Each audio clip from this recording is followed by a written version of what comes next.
Hello friends, আজ আবার নতুন একটি গল্প নিয়ে ফিরে এলাম। গল্পটি ভালো লাগলে লাইক এবং কমেন্ট করবে এবং আমার চ্যানেলটিকে সাবস্ক্রাইব করে আমার পাশে থাকবে। চোখ মেলে যখন তাকালাম তখন গভীর রাত হয়ে গেছে। ধরফড়িয়ে উঠে বিছানায় বসে অনেক চিৎকার করলাম, কান্নাও পেয়ে গেল। বারবার সন্দীপের ফোনে ফোন করলাম, কিন্তু নাম্বার বন্ধ। রুমের মধ্যে আত্মহত্যা করতে চাইলাম, কিন্তু সাহস করতে পারলাম না। জানকীর গলার আরতি যেন এশার সাথে মিলে গেল। মনটা যেন কেমন করে উঠল। এশা উত্তেজিত হয়ে ঘটনাটা বলল। প্রিন্সিপাল স্যারের ছেলে যখন ফাঁকা ক্লাসরুমে আমার জড়িয়ে ধরে বলল, আমি তোমাকে ভালোবাসি, তখন পিছনে ফিরে দেখি প্রিন্সিপাল স্যার দরজার সামনে। আমি কিছু বলতে গিয়েও থমকে গেলাম। স্যারের ছেলের ওই প্রপোজালের জবাব কিভাবে দেব? নাকি স্যার কী প্রশ্ন করবে তার জবাব দেব? কিছু বুঝে উঠতে পারলাম না। কোনো রকমে নিজেকে সামলে নিয়েছি মাত্র। এতক্ষণ মোবাইলের অপর প্রান্ত হতে এক নাগাড়ে বিরতিহীনভাবে বলে গেল এশা। আমি বললাম, তারপর কি হলো? প্রিন্সিপাল স্যার কিছু বললেন না তোকে? না, কিন্তু মুখটা গম্ভীর ছিল। আমার ভয় আর ভাবনা যেন সত্যিই খানিকটা কমে গেল। কারণ প্রিন্সিপাল স্যার দ্রুত সরে গেলেন আর আমিও তড়িঘড়ি করে বের হয়ে দিলাম দৌড়। কিন্তু পরবর্তী মুহূর্তে আমার ভাগ্যে কী হতে পারে সে কথা যেন ভগবানই তখন বলতে পারতেন। আমি ওকে সেই মুহূর্তে থামিয়ে দিয়ে বললাম, ঠিক আছে, আমি তো আজ রওনা দিয়েছি কলকাতার উদ্দেশ্যে, কালকে সকালে পৌঁছে যাব। তারপর না হয় গিয়ে দেখব কী করা যায়। আশ্বস্ত করলাম এশাকে। শ্রমিক, তুই তাড়াতাড়ি আয়, তুই না আসা পর্যন্ত আমি কলেজে যাব না। কেমন বিভ্রান্তের মতো বলে উঠল এশা। আচ্ছা ঠিক আছে, এখন ফোন রাখো, আমি এইমাত্র বাসের মধ্যে উঠে বসলাম। ঠিক আছে, তবে সাবধানে আয়। কুচবিহারে বাড়িতে এসেছিলাম, আজকে চলে যাচ্ছি। এতক্ষণ ধরে আমার অসমবয়সী বন্ধু এশা সেনের সঙ্গেই আমি কথা বলছিলাম। কিন্তু সত্যিই এই মুহূর্তে বাস না ছাড়ার জন্য আমি বিরক্ত হয়ে উঠলাম। কী কারণে দেরি হচ্ছে বুঝতেই পারছি না। একটু পরে বাসের টিকিট চেকারকে কথাটা জিজ্ঞেস করার পরে জানলাম একজন যাত্রী নাকি এখনও আসেনি। বারবার কল করা হচ্ছে, কিন্তু তিনি এখন অনেকক্ষণ ধরেই 5 মিনিট করছেন। নির্দিষ্ট সময়ের 40 মিনিট পরে সেই যাত্রী এসে উপস্থিত হলো। বাসের মধ্যে তখন একটা টান টান উত্তেজনা। গেট দিয়ে ঢুকে যে মেয়ে সামনের দিক থেকে আসছে তাকে দেখে অবাক হলাম। চেহারার মধ্যে আহামরি কিছু নেই, কিন্তু তাকিয়ে থাকলে যেন অনেক কিছুই দেখার আছে। আমি বসে আছি জানলার পাশে। আমার পাশে একজন ভদ্রলোক বসে আছেন। তাকে যদিও আমি সহ্য করতে পারছি না, কারণ অনেকক্ষণ ধরে তিনি ঘাসের মতো পান চিবোচ্ছেন। হঠাৎই আমাদের কাছে এসে মেয়েটা আমার পাশের লোকটার দিকে তাকিয়ে বলল, দাদা, এটা তো মনে হয় আমার সিট, আপনি কি এই সিটের যাত্রী? লোকটা তার পান চিবানো দাঁতগুলো বের করে দিয়ে বলল, সেটাই তো মনে হচ্ছে। মেয়েটা স্বাভাবিকভাবেই টিকিট চেকারকে ডাক দিয়ে বিষয়টা বললেন। তখন তিনি দুজনের টিকিট চেক করে আমার পাশের লোকটাকে পিছনের সিটে যেতে বললেন। লোকটা নাকি ভুল করে একটা সিট সামনে বসেছে, আর ওই মেয়েটির সিট নাকি আমার পাশে। বাহ, আমি তো তখন মনে মনে খুব খুশি। এমন সুন্দর একটা মেয়ের সঙ্গে পুরো রাস্তা একসাথে যেতে পারবো। মুখে গম্ভীর ভাব নিয়ে চুপ করে বসে আছি, যেন পাশের সিটের বিষয়ে কোনো ভ্রুক্ষেপে নেই আমার। মেয়েটাও ব্যাগ রেখে আমার পাশে ধপাস করে বসে পড়ল। তারপর বলল, আপনার যদি খুব বেশি অসুবিধা না হয় তাহলে একটু জানলাটা বন্ধ করে দিন না, শীতের হাওয়ায় আমার শ্বাসকষ্ট হয়। জানালা বন্ধ করে দিলাম। মেয়েটাও বলল, ধন্যবাদ। আমি বললাম, আমার নাম শ্রমিক। সেও একটা হাসি দিয়ে বলল, জানকী। তারপর দুজনেই চুপচাপ। উত্তরবঙ্গ বাস পরিবহন আমাদের নিয়ে কলকাতার দিকে রওনা দিল। রাস্তার পাশে দাঁড়িয়ে থাকা গাছগুলো দ্রুত পিছনে সরে যাচ্ছে। ফেব্রুয়ারি মাসেও এখানে বেশ ঠান্ডা থাকে, আর সেটাই স্বাভাবিক। তাই আমি আগেই শীতের পোশাক পরে নিয়েছি। বাসের ঝাঁকুনিতে তন্দ্রা লেগেছিল। হঠাৎ করে চোখ মেলে তাকালাম পাশের সিটের মেয়েটার দিকে। তাকিয়ে দেখি সে চাপা কান্নায় ভেঙে পড়েছে। আমি কিছুটা অবাক হয়ে বললাম, আপনি কাঁদছেন কেন, কী হয়েছে? মেয়েটা যেন লজ্জা পেল, হাত দিয়ে চোখের জল মুছে নিয়ে বলল, কই কিছু না তো। আমি চুপ করে গেলাম, কিন্তু চোখে ঘুম আসছে না। মেয়েটার কান্নার রহস্য জানতে খুব ইচ্ছে করছে, কিন্তু কিভাবে কথা বের করা যায় সেটাই ভাবছি। বোধহয় একটু গল্প করা দরকার। বললাম, আপনি কোথায় যাবেন? মেয়েটি বলল, বনগাঁ। ও আচ্ছা, সেখানে আপনার বাড়ি নাকি কোনো কাজে? আমার বাড়ি। কুচবিহারে কেন, বেড়াতে? এত প্রশ্ন করছেন কেন? মেয়েটি যেন এবার বিরক্ত হলো। না মানে এমনি, সরি, কিছু মনে করবেন না প্লিজ। ঠিক আছে, কিছু মনে করিনি। মেয়েটি হেসে ফেলল। দূরপাল্লার বাসের একটি নির্দিষ্ট স্থানে যাত্রা বিরতি হয়। কুচবিহার কলকাতাগামী বাসটিও দাঁড়ালো তার সময়ে। সবাই আস্তে আস্তে নামলো, কিন্তু মেয়েটার নামার কোনো লক্ষণ ছিল না। আমি বললাম, আপনি কি নিচে নামবেন? আমার কিন্তু যাওয়ার প্রয়োজন আছে। মেয়েটা খানিকক্ষণ অদ্ভুত চোখে তাকিয়ে রইল, তারপর বলল, আপনার কাছে যদি 20 টাকা থাকে তাহলে আমাকে কিছু খাওয়াতে পারবেন? একদমই নেই আমার কাছে টাকা। অনেক কষ্ট করে বাসের টিকিটের টাকা জোগাড় করেছে বলেই কেঁদে ফেলল। আমি একটু ইতস্তত করে বললাম, হ্যাঁ টাকা আছে, চলুন।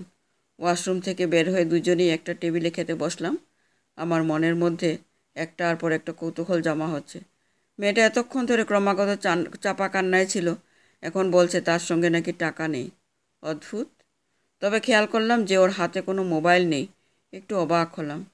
খেতে খেতে আমি কিছু জিজ্ঞেস করব বলে ভাবলাম, কিন্তু করলাম না, কারণ আবার যদি অন্য কিছু বলে। কিন্তু এবার সে নিজে থেকেই বলল, আমি যে বাড়িতে ছিলাম সেখান থেকে হাঁটতে হাঁটতে বাস স্ট্যান্ডে এসেছি, তাই দেরি হয়েছে। আমি হতবাক হয়ে তার দিকে তাকিয়ে রইলাম। মেয়েটি বলল, টিকিট কাটার টাকা আমি ছোট মোবাইল বিক্রি করে জোগাড় করেছি। ভাবলাম ও আরও কিছু বলবে, কিন্তু না। সে বলল, না আর কিছু না। আমি আর বেশি জোর দিলাম না। খাবার খেয়ে চা হাতে বাসের সামনে দাঁড়িয়ে আছি দুজনেই। আমাদের বাসের অন্য যাত্রীরা আমার আর মেয়েটার দিকে কৌতূহল নিয়ে তাকাচ্ছে। হয়তো ভাবছেন যে এরা এত তাড়াতাড়ি কিভাবে ঘনিষ্ঠ হলো। আর আমি মনকে বললাম, যদি জানতে চাও কিছু তাহলে অপেক্ষা করো, হয়তো জানতে পারবে। মনের কৌতূহল চেপে রাখলাম। সিটে বসা মেয়েটা বলল, আপনার কাছে এই রাতটার জন্য চিরকৃতজ্ঞ থাকব। এভাবে সবাই সবার উপকার হয়তো করে না। ঠিক আছে, সমস্যা নেই। আপনি প্রথম যখন অনবরত প্রশ্ন করছিলেন তখন বিরক্ত লাগছিল, তবে এখন আর বিরক্ত লাগছে না। তাই নিজের কাছে কথা বলতে ভালোই লাগছে। আমি শুধু হাসলাম। জানেন, আমি দুপুরেও কিছু খাইনি, বেরিয়ে এলাম যেখানে ছিলাম। আবার দুজনে চুপচাপ। বাস আবার চলতে আরম্ভ করলো। মেয়েটা একটু পরে ঘুমিয়ে গেল। মনে হলো দীর্ঘ ক্ষুধার পরে খাবার খেয়ে শরীর এলিয়ে পড়েছে। কিছুক্ষণ পর তার মাথাটা যখন আমার কাঁধের উপর পড়ল, তখন আমি যেন কেঁপে উঠলাম। কেন এমন হলো জানি না, কিন্তু হাত দিয়ে সরাতে গিয়ে আবার হাত গুটিয়ে নিলাম। থাক, সে ঘুমাক। রাত তখন 10:30। রাতের কুয়াশা ভেদ করে বাস এগিয়ে যাচ্ছে। এই একটু আগে শিলিগুড়ির চৌরাস্তা পেরিয়ে এখন হাইওয়ের দিকে যাচ্ছে। পকেট থেকে মোবাইল বের করে ফোন অনলাইন করতেই হই হই করে হোয়াটসঅ্যাপে অনেক ছবি আর ভিডিও যেন ঢুকে পড়ল। তবে নেটওয়ার্ক সমস্যা রয়েছে, তাই একটু সময় লাগছে ডাউনলোড হতে। অপেক্ষা করতে লাগলাম। তবে ছবির নিচে টেক্সট আছে একটা। ছবি আসেনি এখনও, কিন্তু টেক্সট পড়া যাচ্ছে। তাতে লেখা, ছবিগুলো ভাইরাল হয়ে গেছে, দেখতে থাকো, ভালো লাগবে। কোনো এক বন্ধু পাঠিয়েছে গ্রুপে, পরে নাম দেখব। একটু অবহেলা করেই দেখতে থাকলাম। টেক্সট পড়তে পড়তে পিকচার ওপেন হয়েছে। একটা মেয়ের স্বাভাবিক 6-7টা পিকচার এবং 3টা পোশাকবিহীন পিকচার। পোশাকবিহীন পিকচারগুলো যে একটা কোনো ভিডিও থেকে স্ক্রিনশট করা হয়েছে সেটা বোঝাই যাচ্ছে, কিন্তু ছবিটি ভালো করে দেখতে গিয়ে আমি অবাক হয়ে কেঁপে উঠলাম। সেই মুহূর্তে নিজের চোখকে বিশ্বাস করতে পারছি না যে মোবাইলের স্ক্রিনে যে মেয়েটার ছবি উলঙ্গ অবস্থায় আছে, সেই মেয়েটাই আমার কাঁধে মাথা রেখে ঘুমিয়ে আছে। এটা কিভাবে সম্ভব? সত্যিই কি এটা আমার পাশের সিটের মেয়েটার ছবি? আমি ওকে ধাক্কা দিয়ে ঘুম থেকে তুললাম।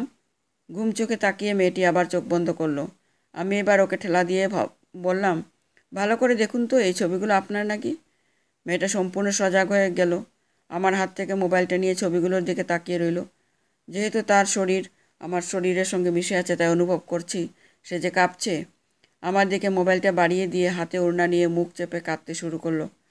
আশেপাশের লোকজন তখন গভীর ঘুমে, আর আমি ততক্ষণে যা বোঝার সেটা বুঝতে পেরেছি। ছবিগুলো কে ছেড়েছে? আমার বন্ধু বলেছিল যে একটা ভিডিও নাকি ভাইরাল করা হয়েছে। এই ভিডিওটি অনলাইনে কে ছেড়েছে? মেয়েটি কান্না মিশ্রিত কণ্ঠে বলল, এটা আমার বয়ফ্রেন্ডের কাজ। ওই করেছে এগুলো। মানে? হ্যাঁ, ঠিকই বলছি। আমার সব কিছু কেড়ে নিয়ে নিঃস্ব করে দিয়েছে। ভেবেছিলাম ভিডিওটা অন্তত ছাড়বে না, কিন্তু সেটাও ছেড়ে দিল। তার 2 চোখ বেয়ে নিঃশব্দে জল পড়তে লাগলো। আমি তখন বললাম, আমি কি সবটা শুনতে পারি? মেয়েটি মাথা নেড়ে হ্যাঁ বলল। তাহলে বলুন। ওর ডাকনাম রণ, ভালো নাম সন্দীপ। বাবা মা নেই। ওর প্রতি এই কারণে আমার একটা দুর্বলতা তৈরি হয়েছিল। যখন ও মা বাবার জন্য মন খারাপ করত, তখন আমি ওকে অনেক সান্ত্বনা দিতাম। 2 বছরের সম্পর্ক ছিল আমাদের। ও সেইবার শহর থেকে কুচবিহারে চাকরি নিয়ে এসেছিল, আর আমি তখন আমার বান্ধবীর বাড়ি বেড়াতে কুচবিহার গেছিলাম। সেখানেই দেখা হয় আমাদের। তারপর সে আমার বান্ধবীর মাধ্যমে প্রপোজ করে। আমি সেই সময় কিছু বলিনি, কিন্তু পরে আস্তে আস্তে তার একাকিত্বের কথা শুনে মায়া হলো। তারপর কোনো এক পড়ন্ত বিকেলে আমি তার প্রেমের অভিনয়ে সাড়া দিয়ে ফেললাম। জীবনের সবচেয়ে বড় ভুল নিয়ে এগিয়ে চলছিল আমার জীবন। কিন্তু কিছুদিন আগে হঠাৎ করে আমার বিয়ে ঠিক করে আমার পরিবার। আমি সে কথা রণকে বললাম। ও আমাকে তার কাছে নিয়ে যেতে চাইল। আমি সপ্তাহখানেক ধরে ভাবলাম, তারপর রণর কাছে যাওয়াই সিদ্ধান্ত নিলাম। এটা আরেকটা ভুল। বাড়ি থেকে বেশ কিছু টাকা নিয়ে কুচবিহারে চলে এলাম একা একা। বান্ধবীকে জানালাম এত বড় সিদ্ধান্ত। ও শুনে ভয় পেল, বারণও করলো, কিন্তু আমি শুনলাম না। নিয়তি হয়তো একেই বলে। কিন্তু অদ্ভুত, সন্দীপ আমাকে কুচবিহারে ওর বাড়িতে না নিয়ে গিয়ে সরাসরি আলিপুর দুয়ারে নিয়ে এলো। অথচ কুচবিহার শহরে আমাদের দুজনের চেনাশোনা অনেক। যখন জিজ্ঞেস করলাম তখন বলল, বিয়ে আর হানিমুন একসাথে করব। যদিও আমার কাছে ভালো লাগেনি এই সিদ্ধান্ত, কিন্তু ওই পরবর্তী কথা শুনে আর কিছু বলিনি। যেহেতু মাসের মাঝামাঝি, তাই এই মুহূর্তে নাকি তার কোনো বাড়ি পাওয়া যাচ্ছে না, আর ও যেখানে থাকে সেখানে নিয়ে যাওয়া যাবে না। তাই চলতি মাসের 11 দিন পর আমরা যদি আসি, তাহলে নাকি 1 তারিখ থেকে নতুন বাড়িতে উঠতে পারবো। রণর কথায় কোনো সন্দেহ হলো না। তাই ভাবলাম, ভালোবাসার মানুষের কাঁধে মাথা রেখে ঘুমাতে ঘুমাতে আলিপুর দুয়ারে চলে গেলাম। সেখানে গিয়ে স্বামী স্ত্রী পরিচয় একটা রুম নিলাম। আমি ওকে বিয়ের কথা বলাতে ও বলল, ওর কাগজপত্র সব নাকি কুচবিহারে রয়ে গেছে, তাই ফিরে আমরা বিয়ে করব। বিশ্বাস করে বিয়ে ছাড়াই আমরা একসঙ্গে থাকতে লাগলাম। এটাই সবচেয়ে বড় ভুল। স্বামী স্ত্রীর সব কাজ সম্পন্ন করে ফেললাম। এতদিনের আগলে রাখা সম্মান, শরীরের সম্ভ্রম সব শেষ করলাম, কারণ আমি বিশ্বাস করতাম রণ আমাকে ঠকাবে না। 8 দিন আমরা হোটেলে ছিলাম। এর মধ্যে রণর আমার সঙ্গে কখনো দিনে কখনো রাতে এই অবৈধ কাজটা করে যেত। বিশ্বাস করবেন কিনা জানি না, কিন্তু সত্যি বলছি, প্রথম দিনের পরে প্রতিবারই খুব খারাপ লাগতো। কিন্তু কাকে বলবো? ওর জন্য তো আমিও সব কিছু ফেলে এসেছি। তাই মনের মধ্যে প্রতিবাদ উঠলেও সেটা কখনো মুখে প্রকাশ করিনি। আমি ওকে যখন বলেছিলাম, সে চাকরির ক্ষতি হচ্ছে না তোমার? রণ বলল, সে ছুটি নাকি নিয়েছে 15 দিনের জন্য। বিয়ের কথা বলে নাকি সে ছুটি নিয়েছে। 8 দিন পরে একদিন দুপুরে আমি খাবার খেয়ে একটু ঘুমিয়ে পড়েছিলাম। রণ তখন বাইরে গেছিল। কারণ কি, নাকি কাগজপত্র মেল করতে হবে, নাকি এমন একটা কিছু। ঘুম থেকে উঠে দেখি চারদিক অন্ধকার হয়ে গেছে। রণ তখনও ফেরেনি। ফোন করলাম 2-3 বার। ফোন করার পরে রণ ফোন ধরে যেটা বলল, সেটা শুনে আমি অজ্ঞান হয়ে গেলাম। রণ বলল, জানো কি, তোমার সঙ্গে আর কখনো আমার দেখা হবে না। তুমি তোমার সব কিছু নিয়ে নিজের বাড়িতে চলে যাও, আর তোমার মা বাবার পছন্দের ছেলেকে বিয়ে করে সংসার করো। আমার সঙ্গে কাটানো এই মুহূর্তগুলোকে স্বপ্ন ভেবে ভুলে যেও। তুমি যত তাড়াতাড়ি ভুলতে পারবে ততই লাভ। আর এসব নিয়ে কারোর সঙ্গে অভিযোগ করতে যেও না। কোনো লাভ হবে বলে মনে হয় না। এমনকি যদি বেশি বাড়াবাড়ি রকমের কিছু করো, তাহলে কিন্তু তোমার ওই ফুটফুটে দেহটির সঙ্গে আমার খেলাধুলা সব ভাইরাল হবে। কারণ আমি 3টি ভিডিও বানিয়ে নিয়েছি তোমারই অজান্তে।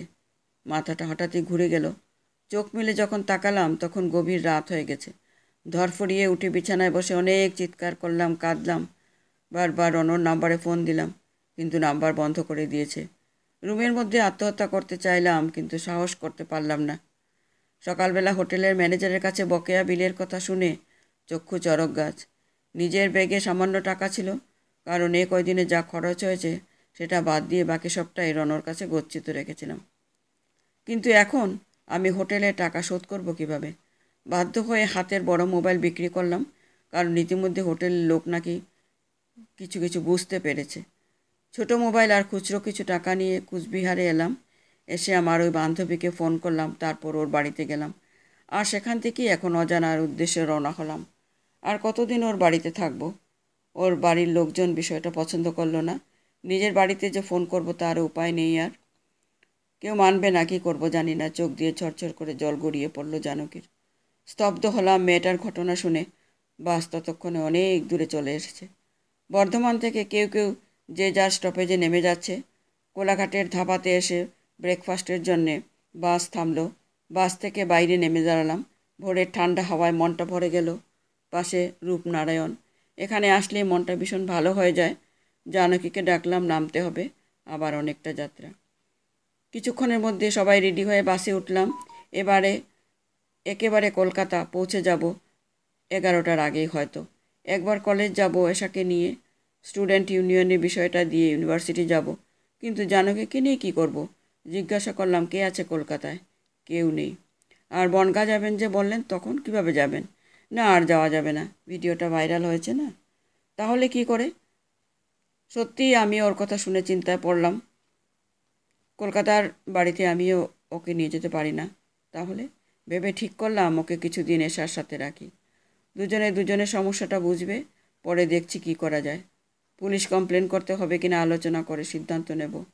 বললাম, আমার সঙ্গে যাবেন? জানকী মাথা হেলালো, বুঝলো এছাড়া আর কোনো উপায় নেই ওর। বাস চলল গন্তব্যের দিকে। ভাবলাম, জীবন সত্যিই এক রহস্যময় বস্তু, আবার এক বিরক্তিকর অধ্যায়। এই পৃথিবীতে সবাই নাকি বিপরীত মানুষের প্রেমে পড়ে, ধোঁকাও খায়। তবুও পৃথিবীর পৃষ্ঠার মধ্যে ভালো কিছু থাকবে বলে আমার তো প্রতিনিয়ত পাতা উল্টে। আমরা তো জীবনের পর জীবনটা এই ঘটনা চলতেই থাকে। জানকের এমন বিপদেই পড়ে, বিশ্বাস করে কেউ জীবন শেষ করে, আবার কেউ বা লড়ে যায়। মেয়েদের এমন বিপদের শেষ নেই হয়তো কোনো দিন। শুধু পরিস্থিতি পাল্টায়, সময় পাল্টায়। আজকের গল্প এখানে শেষ করছি। নমস্কার।